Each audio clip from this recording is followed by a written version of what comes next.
그때 부활이 없다고 주장하는 사두가이들이 예수님께 와서 물었다. 스승님, 모세는 어떤 사람의 형제가 자식 없이 아내만 두고 죽으면 그 사람이 죽은 이의 아내를 맞아들여 형제의 후사를 일으켜 주어야 한다고 저희를 위하여 기록해 놓았습니다. 그런데 7 형제가 있었습니다. 마지가 아내를 맞아들였는데 후사를 남기지 못하고 죽었습니다. 그래서 둘째가 그 여자를 맞아들였지만 후사를 두지 못한 채 죽었고 셋째도 그러하였습니다. 이렇게 7이 모두 후사를 남기지 못하였습니다. 맨 마지막으로 그 부인도 죽었습니다.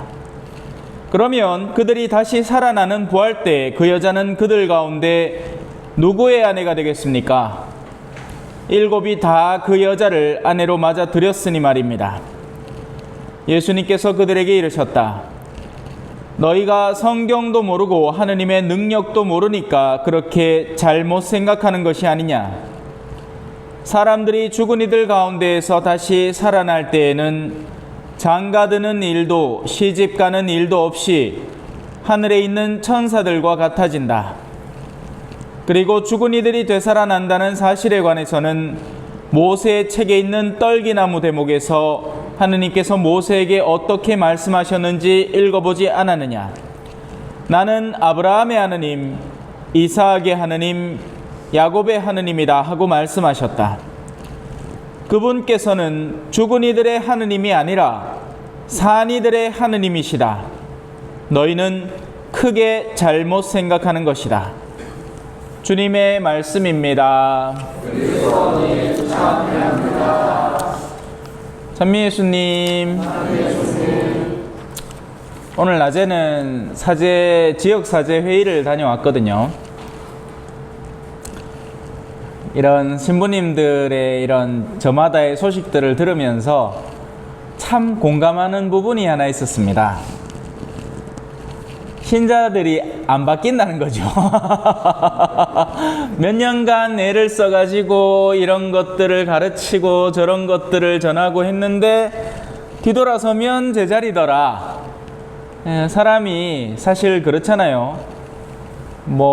자기가 늘 하던 행동도 쉽게 안 바뀌는데 영혼의 자국이 잘 안 바뀌는 겁니다.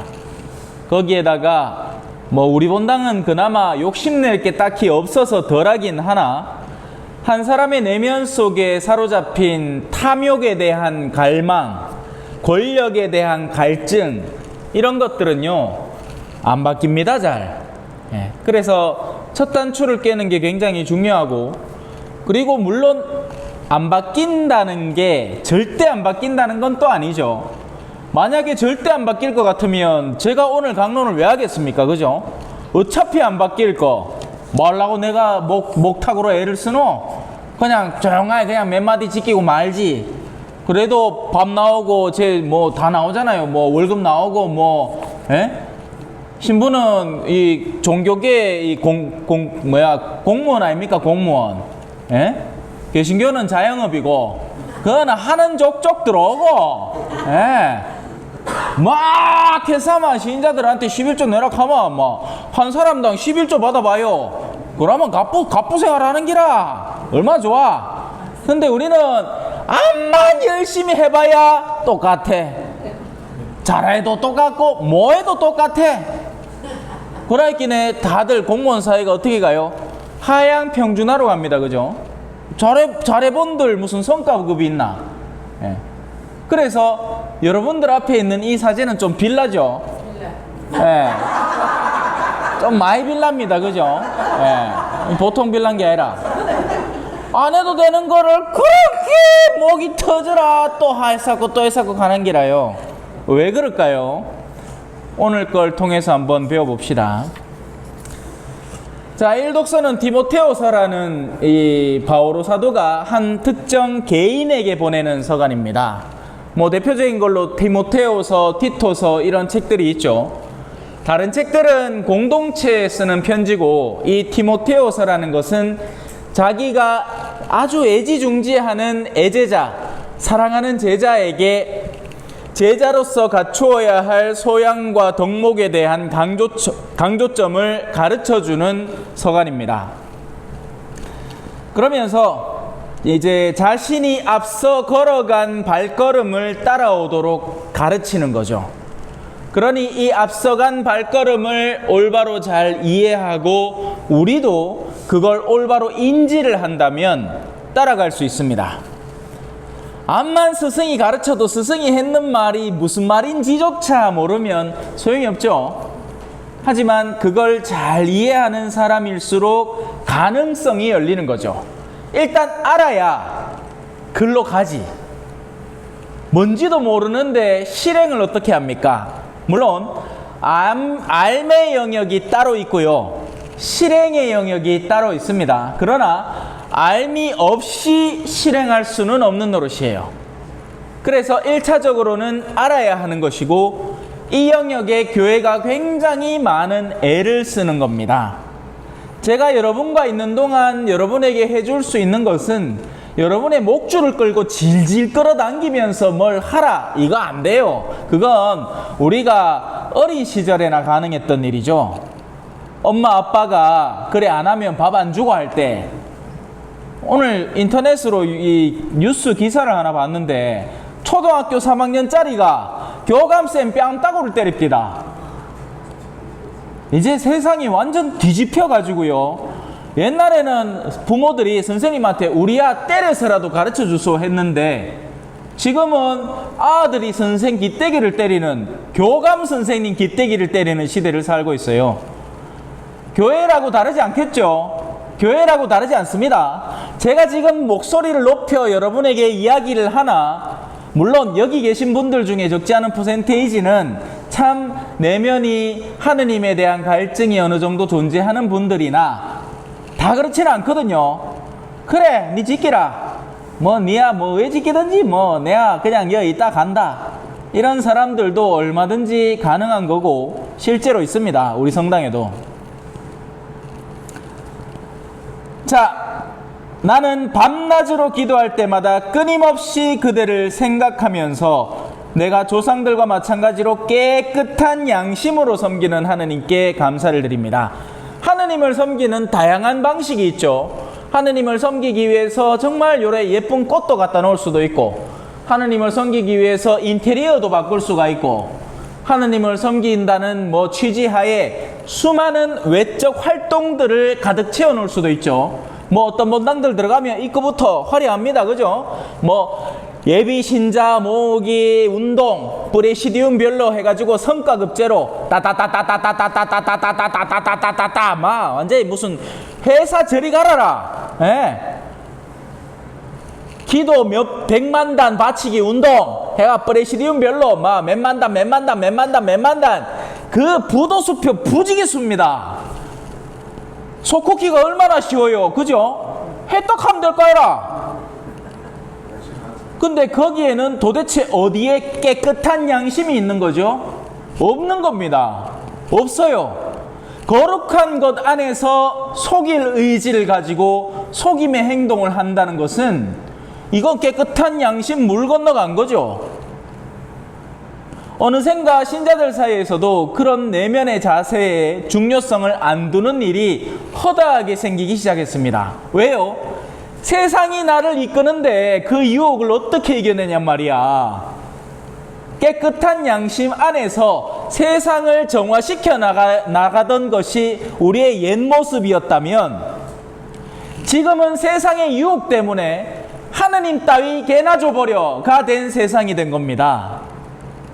아, 이 정도야 어때? 남들 다 하는 수준에 나도 하는 게인데 뭐 그거 갖고 그렇게 싸?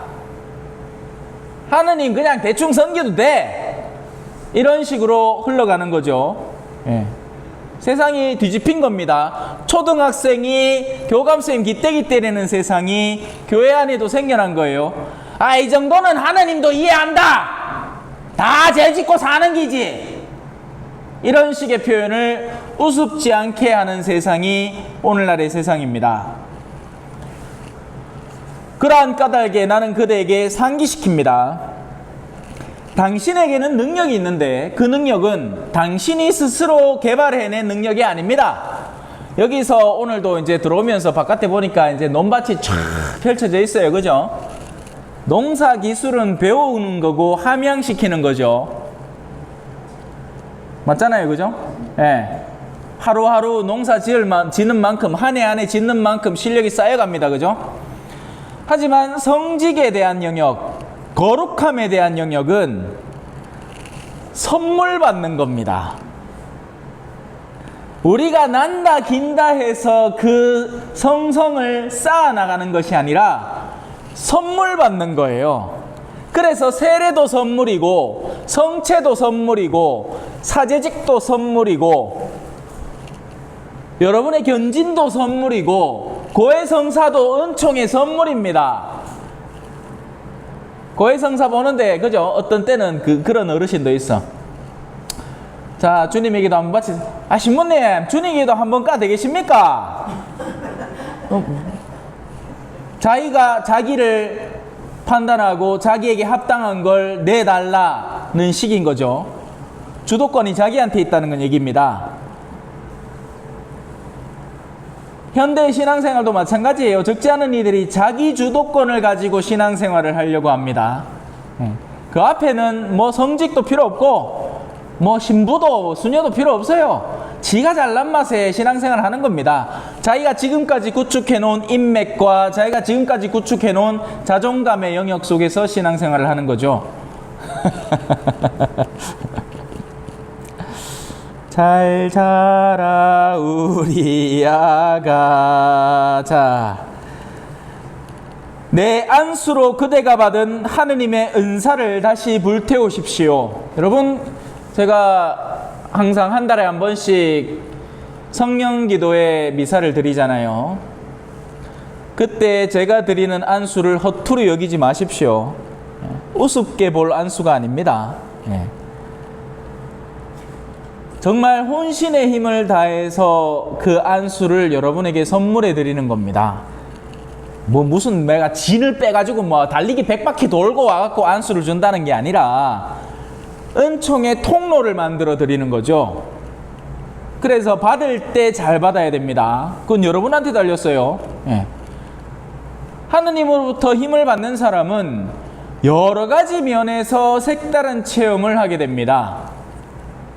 용서하지 못하는 일을 용서할 수도 있고 실질적인 병고에서 회복될 수도 있습니다. 그럼 받는 사람 나름인 거예요. 왜? 주는 사람이 성실하게 준다면 문제는 받는 사람에게 있는 거니까요. 하느님께서는 우리에게 비겁함의 영을 주신 것이 아니라 힘과 사랑과 절제의 영을 주셨습니다. 좋은 거라고 무조건 다 하는 게 좋은 게 아닙니다. 절제와 더불어서 할 줄도 알아야 돼요. 자, 그 다음에 이 부끄러움에 대한 이야기가 나오는데요. 우리는 이 부끄러움 때문에 마지못해서 어떤 일을 하기도 합니다. 그러니까 부끄러움이라는 건 굉장한 힘을 가진 이 자극 수단이기도 한 거죠. 내가 어디에 부끄러움을 느끼느냐? 현대에 적지 않은 사람들은 서로 비교하면서 남들보다 못 사는 자기에게 부끄러움을 느낍니다.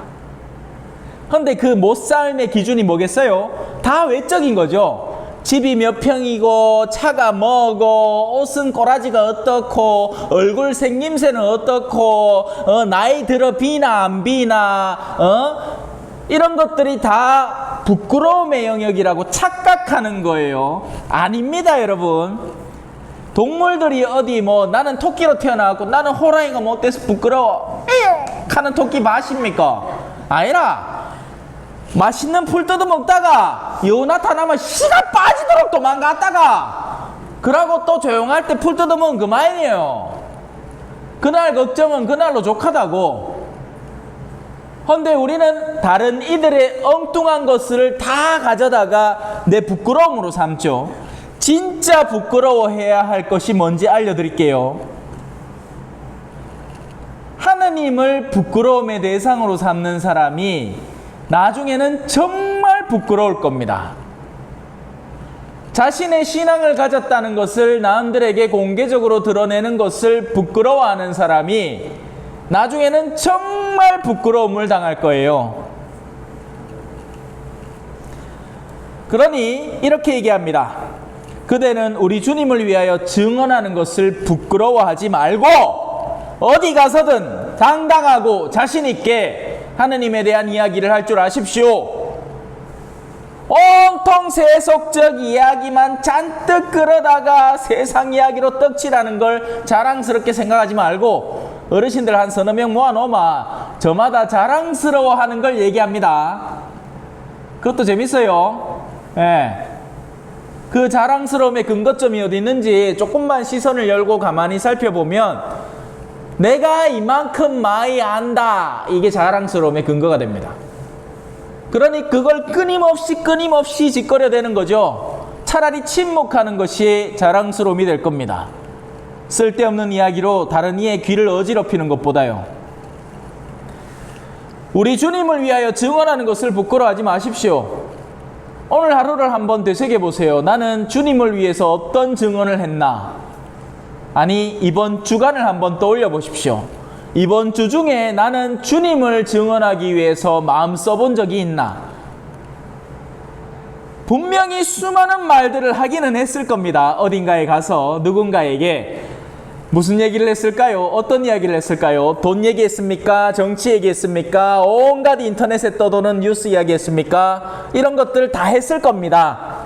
그런데 그 가운데 네 혹시 성당 갈 생각은 없나?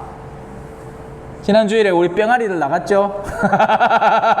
그래도 그 사람들은 한 일이라도 있지, 그죠? 예, 동네 돌아다니면에 그 노래용 옷 입고 예수님 믿으세요 한마디 한 겁니다. 힘과 사랑과 절제의 영을 바탕으로 부끄러움이 없어야 됩니다.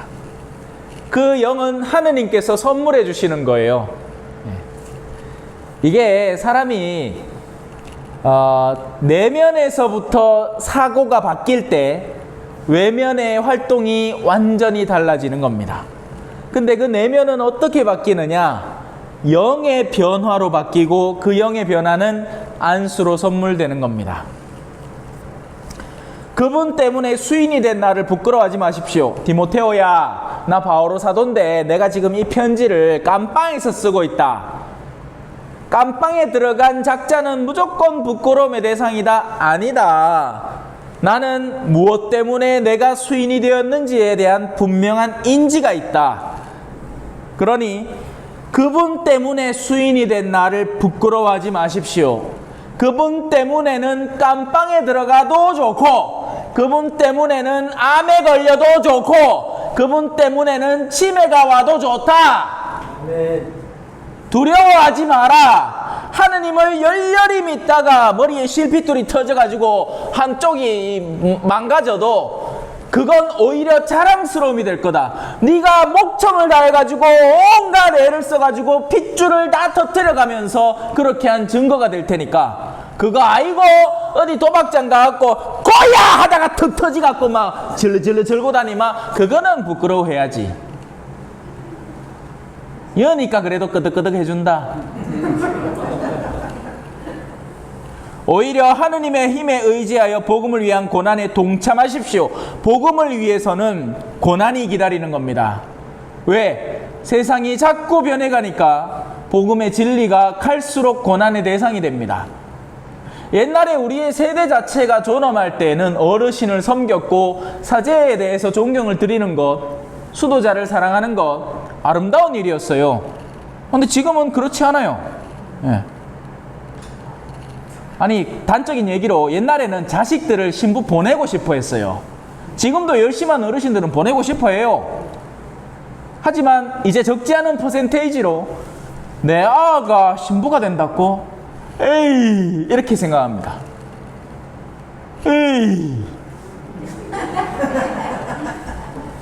신부되면 밥도 제대로 못 챙긴 물기인데 요즘 같은 세상 오늘만 해도 세탁기를 돌리고 건조기 돌리고 설거지하고 나오기 직전에 빨래 개고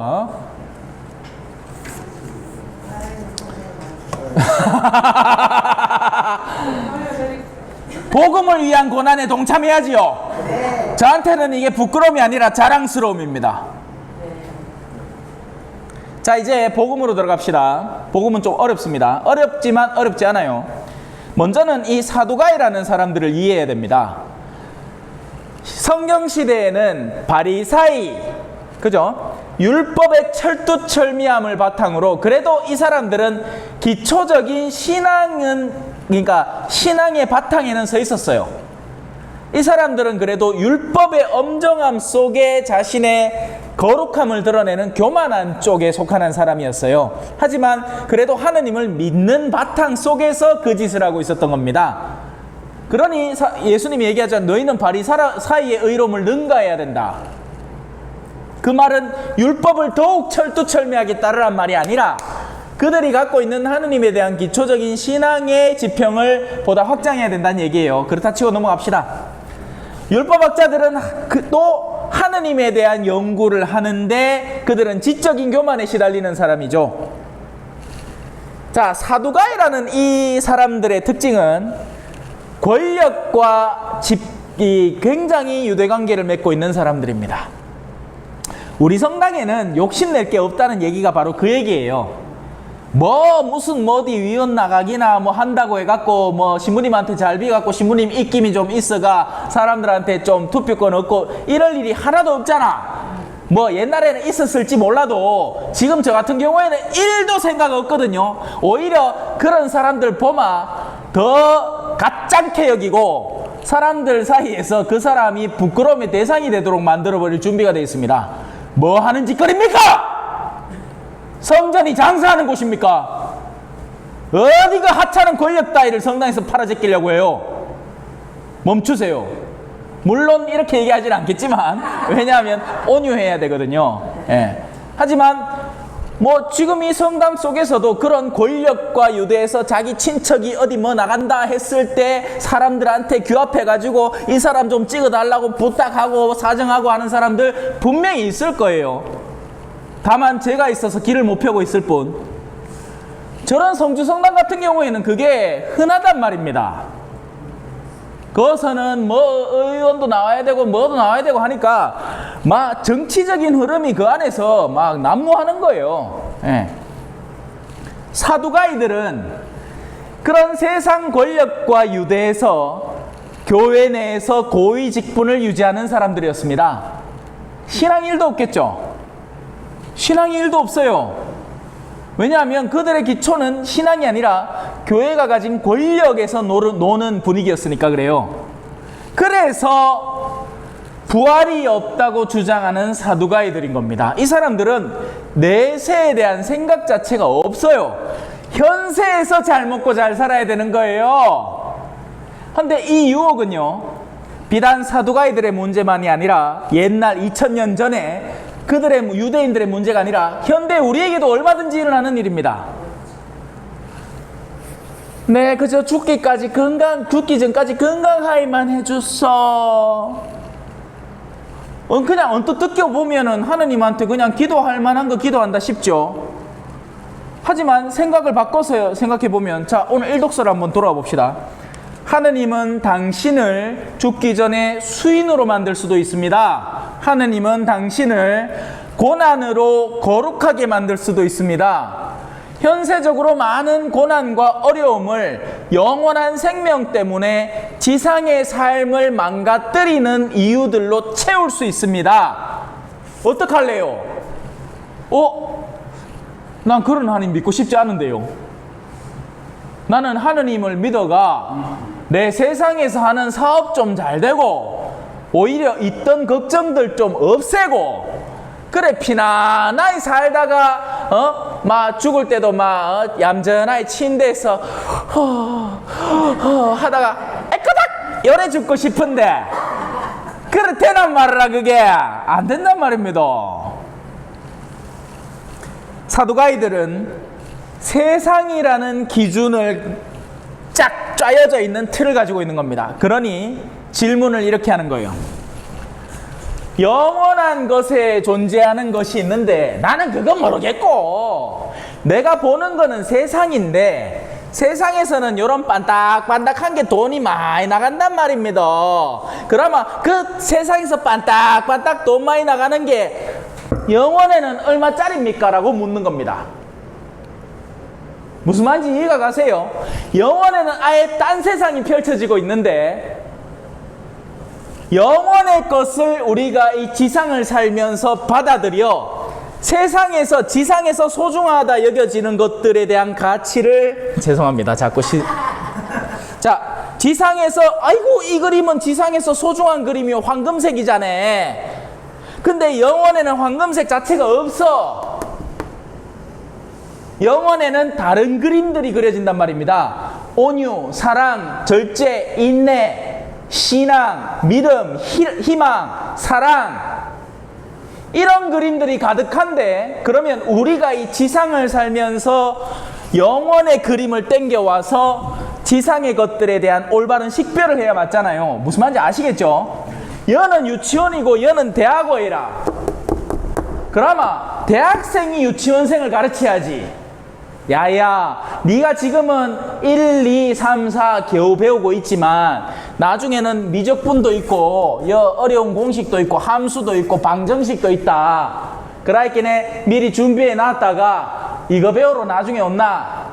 그러면 유치원생이 네 해야 되는데, 아까 제가 기사 얘기한 것처럼 초등학교 3학년이 교감쌤 뺨때기를 때리고 있다 하있기네.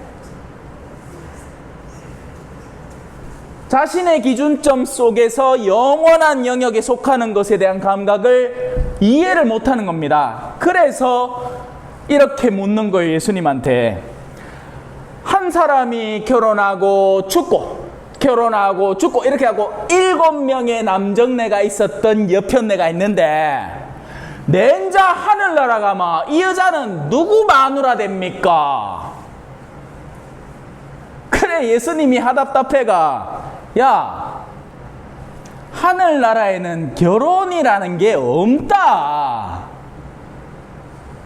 지금 너가 남편이고 지금 너가 아내고 지금 너가 아버지고 지금 너가 자식이지.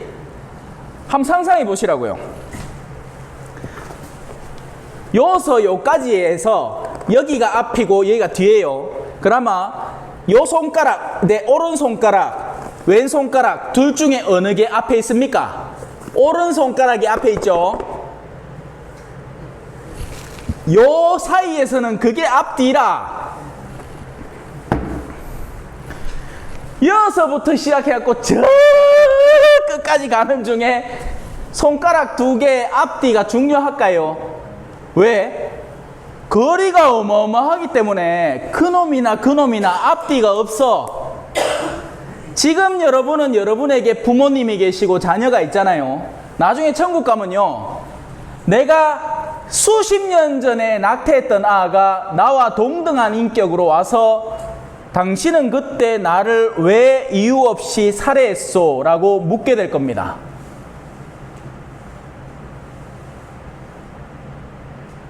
이해가 되세요? 그때는 흑인이고 백인이고 뭐 남자고 여자고 엄딱하 있기네. 다 모두 동등한 인격체 속에서 하느님을 섬기는 천사 같은 존재들로 같은 인격으로 만나게 되는 겁니다. 이게 한국 사람한테는 뛰어넘기 힘든 어려운 난관 중에 하나입니다. 왜?